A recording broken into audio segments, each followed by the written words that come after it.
విష్ణు రూపాయ నమశివాయ.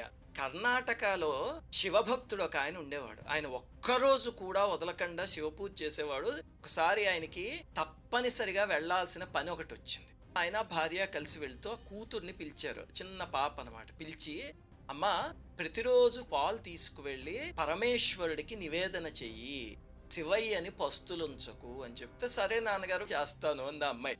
ఆ అమ్మాయి అనుకుంది వాళ్ళ నాన్నగారు రోజు తీసుకెళ్లి నివేదన చేస్తే శివుడు పాలు తాగుతాడేమో అని. అలాంటి అమాయకమైన భక్తి ఆ అమ్మాయిది. చక్కగా పాలు కాచి శివాలయానికి వెళ్ళింది. నమస్కరించి, స్వామి ఇదిగో పాలు తాగు, ఈ రోజు మా నాన్నగారు లేరు, అందుకని నేను తెచ్చాను. శివుడు తాగలే. స్వామి తాగు, చెప్తున్నాను కదా మా నాన్నగారు ఊళ్ళో లేరు అందుకని నేను తెచ్చాను అంటే తాగలే. ఆ అమ్మాయికి ఏడుపు వచ్చేసి, ఏమిటి స్వామి, నేనేమన్నా లోపం చేశానా? కాచి తెచ్చాను కదా సరిగ్గాను, ఏమిటి మాడిపోయాయా పాలు, లేకపోతే పాలు బాగోలేవా, పంచదార ఎక్కువ కలిపానా తక్కువ కలిపానా, ఇంకేమన్నా చెయ్యాలా చెప్పు, మా